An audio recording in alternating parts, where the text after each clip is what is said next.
आज के जो हमारे गेस्ट हैं वो इंडिया के सबसे पॉपुलर मोटिवेशनल स्पीकर्स में से एक हैं। Please give an energetic and warm welcome to the one and only Harshvardhan Jain.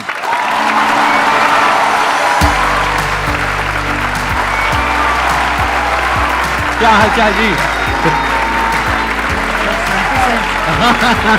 Same to same.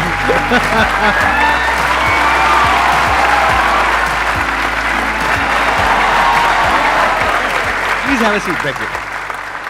आप में से कितने लोग जानते हैं इनको, जिन्होंने कभी ना कभी इनकी कोई ना कोई वीडियो देखी है? सब जानते हैं सर, आपके सारे फैंस बैठे हैं यहां पर। तो अपना Q&A सेशन स्टार्ट करते हैं। सर हम जैसे ह्यूमन स्पीसीज अपने आप को ह्यूमन क्या नाम है सुपर क्रिएचर बोल रहे हैं, तो हम ये सुपर क्रिएचर किस बिहाफ पे बोल रहे हैं कि हमने सभी स्पीसीज को ओवरकम कर लिया, या हम जो अल्टीमेट पावर है उसके मकसद को साकार करने के वे में बोल रहे हैं? मानवता के सबसे चेतना के ऊंचे स्तर पे अगर कोई है वो मनुष्य है। ये जीव जो है ना, ये जीव के भीतर जितनी शक्तियां, उसका चेतना का जबरदस्त विकास जो पराकाष्ठा है ना, वो मनुष्य ही कर पाता है।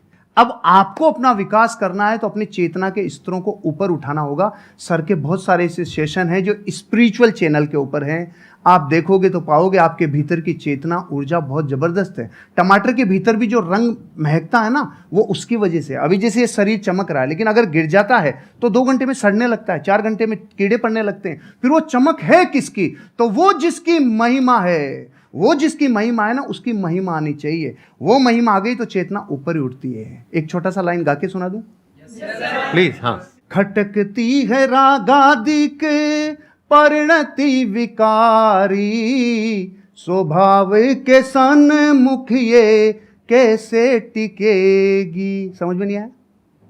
खटकती है रागादिक परिणति का मतलब है संसार की सारी बुराइयां बताओ अपने को खींच रही है कि नहीं खींच रही है, अपने को आकर्षित कर रही है, लुभा रही है। क्रोध है, घमंड है, अहंकार है, छल कपट है, आलस्य है, कामचोरिता है, जितनी चीजें बुराइयां वो अपने को खींच रही है। लेकिन उनके ऊपर जो सबसे बड़ा स्वभाव है ना अपना, जो आपने प्रश्न पूछा, वो स्वभाव जीव का उठना है। तीनों लोग जिसके ज्ञान में झलक जाएं, वो स्वभाव लेके पैदा हुए हो भाई।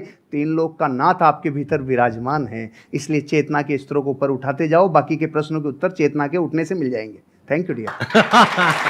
बहुत बढ़िया जी। ये जो आपने क्वेश्चन पूछा है, इसके पीछे का मोटिव क्या है? क्या जानना चाहते हो आप? असलियत में जो सुपर क्रिएचर का मतलब है वो हम सबको समझ में आए। देखो, इसको ध्यान से समझो। बेसिकली आप ये कह रहे हो super creature in the sense कि हम बाकी सब जितने भी जानवर हैं और जितने भी जीव हैं, हम उनको डोमिनेट कर सकते हैं, which is a fact. Power के वे में, नॉट फिजिकल पावर, क्योंकि फिजिकली तो हाथी हमसे ज्यादा पावरफुल है, टाइगर ज्यादा पावरफुल है, बट फिर भी हम उसको बांध सकते हैं, उसको कंट्रोल कर सकते हैं, उसको सर्कस में नचा सकते हैं। ठीक है। किस पावर के बेस पे? अपनी थॉट की पावर के बेस पे। तो एक है हमारी थॉट की पावर, जिसके बेस पर हम अपने आप को सुपर क्रीचर बोल सकते हैं अगर चाहे तो। उसमें कुछ भी गलत नहीं है। We are actually super creatures, क्योंकि हमारी ये जो थॉट की पावर है, इससे हम कुछ भी क्रिएट कर सकते हैं। हम स्पेस तक पहुंच गए। तो अगर ये एक सुपर क्रिएचर की निशानी नहीं है तो क्या है? तो एक सुपर क्रिएचर का स्टैंड पॉइंट हो सकता है जो पावर्स हैं हमारे थॉट की, वो हमारी फिजिकल पावर्स नहीं है, वो थॉट की पावर है, माइंड की पावर है, इंफॉर्मेशन की पावर है, डेटा की पावर है। ये अलग अलग वर्ड्स में यूज कर रहा हूं, है एक ही चीज। Without information there is no mind. ये सब नॉलेज की, इंफॉर्मेशन की, साइंस की, डेटा की, इन सब चीजों की पावर है। तो एक तो पावर ये है जिसके बेस पर आप अपने आप को सुपर क्रीचर बोल सकते हो, विच इज अ फैक्ट। एक दूसरी पावर है जिसके बारे में बहुत ही कम लोगों को पता है।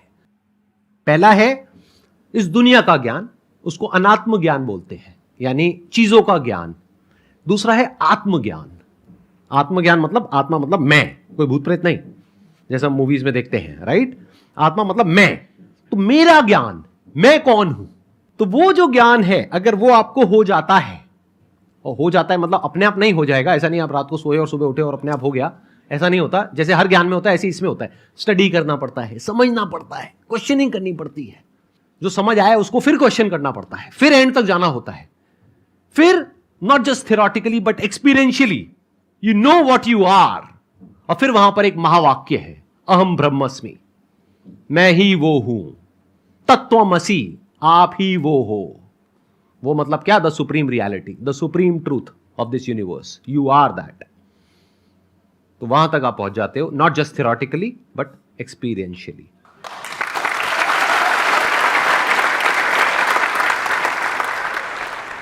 सर जैसे कि हम किसी पे ट्रस्ट करते हैं, बहुत ज़्यादा ट्रस्ट करते हैं उस पर, और मतलब उसके साथ हम हर कुछ शेयर करते हैं, चाहे हमारा फैमिली में है, कोई फ्रेंड में है, कुछ भी हो। जब वो एक बार हमारे ट्रस्ट को हर्ट कर देता है, वो हमें बहुत ही बुरा समझ लेता है और कुछ भी कह सकता है वो कभी भी। तो दोबारा अगर उससे रिलेशन बन रही है, हमारी बातें करनी स्टार्ट हो रही है, सब कुछ हम इग्नोर करके, तो क्या सर दोबारा से उस पर हमें वही ट्रस्ट पहले वाली लानी चाहिए, उसके साथ शेयरिंग करनी चाहिए, या उसके साथ मतलब खुल के हम बातें कर सकते हैं कुछ भी? नेपोलियन हिल से जब जीवन में सबसे बड़ी सीख को लोगों ने कहा ना, एक लाइन में बता दो। नेपोलियन वो व्यक्ति हैं जिन्होंने 25,000 से ज़्यादा लोगों के ऊपर कई वर्षों तक अध्ययन किया, और फिर एक व्यक्ति राजस्थानी मारवाड़ी गया, उन्होंने कहा साहब हमें पूरा ज्ञान नहीं चाहिए, एक लाइन में बता दो, एक लाइन में बता दो। तो उन्होंने पता है क्या बोला? डोंट टेक इट पर्सनली, दिल पे नहीं लेना, दिल पे नहीं लेना, क्योंकि रास्ते में तो स्क्रैच होंगे, हम इमोशनल हैं, हमारे स्क्रैच तो होंगे, लेकिन अगर दो लोगों को अर्धनग्न करके दौड़ा जाए, एक को तेल लगा के और एक को सूखा, तो मिट्टी ज़्यादा कौन लाएगा? तो तेल लगाना बंद कर दो, यहाँ नहीं, दिल पे तेल लगाना बंद कर दो, हृदय पे लेना बंद कर दो, नहीं तो जैसे ही मार्केट में जाएंगे लोग तो आपको कुछ कहेंगे। तो पहली बात तो दिल पे नहीं लेना, क्योंकि दिल पे लेते लेते तो खत्म ही हो जाएंगे, फिर सबका दिल पे लेते चले जाएंगे, एक बात। दूसरी बात, आप कह रहे हैं दोबारा ट्रस्ट करें कि नहीं करें, सोच समझ के, विचार करके, क्योंकि जिस व्यक्ति ने एक बार ट्रस्ट तोड़ा है तो फिर वहां पर एक सिद्धांत लागू होता है, प्रेम भाव हो सब जीवों से, विश्व के हर जीव से प्रेम हो भाई, करुणा स्रोत बहे दुखियों पे, दुखियों पे फिर विशेष करुणा बहनी चाहिए, प्रेम भाव हो सब जीवों पे, करुणा स्रोत बहे दुखियों पे, दुर्जन में मध्यस्थ विभो, ये जो दुर्जन है ना उसमें फिर थोड़ा मध्यस्थ विभो उन पे, और गुणी जनों में हर्ष प्रभो, जैसे सर गुणीजन है तो ऑटोमेटिकली हृदय से एक श्रद्धा बहती है। तो प्रेम भाव हो सब जीवों में, गुणी जनों में हर्ष प्रभो, करुणा स्रोत बहे दुखियों पे, दुर्जन में मध्यस्थ विभो। दुर्जन से थोड़ा दूरी बना के रखिए, आगे बढ़ जाएंगे। ट्रस्ट तोड़ने का मतलब क्या? वो छोटा भी हो सकता है, बहुत बड़ा भी हो सकता है। छोटा मतलब क्या कि आपको कहा कि हाँ हम यहाँ पर घूमने के लिए जाएंगे, और एंड टाइम पे उसने कह दिया नहीं जाएंगे, ये भी ट्रस्ट तोड़ना है। और एक है कोई बड़े लेवल पे ट्रस्ट तोड़ना, यानी कि आपकी शादी हो गई है और कोई तीसरी बीच में आ गई है, I am just giving an example, या फिर उसने पैसा आपसे लिया बोल करके कि 15 दिन में दूंगा या दूंगी, और बहुत पैसा आपसे ले लिया जो आपने कहीं से अरेंज करके दिया, उसके बाद में आप उसको फोन कर रहे हो, फोन ही नहीं उठा रहा है 1 महीने तक, 2 महीने तक, एक आध बार ना उठाए तो हो सकता है कोई जेन्युइन प्रॉब्लम हो, बट आपको समझ आ गया उसकी नियत ही नहीं है पैसे वापस करने की।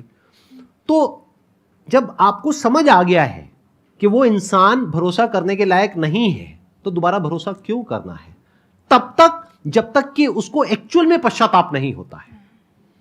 इंसान बदलता है, ये प्रकृति बदलती है, सब कुछ बदलता है, इस दुनिया में एक ही चीज कांस्टेंट है, दैट इज चेंज, सब कुछ बदलता है। तो हो सकता है वो इंसान आज ट्रस्टवर्दी ना हो, लेकिन 6 महीने बाद या 1 साल बाद वो पूरी तरह से बदल जाए। तो आपको देखना है कि क्या वो उसकी एक गलती थी, गलती किसी से भी हो सकती है, आपसे भी हो सकती है, मेरे से भी हो सकती है, इनसे भी हो सकती है, तब तो ठीक है, उसने पश्चाताप कर लिया और बार बार आपको सॉरी बोल दिया, कर दिया, बात खत्म। बट क्या वो उसकी फितरत है? क्या वो दुर्जन है, जैसे इन्होंने वर्ड यूज किया, दूरजन मतलब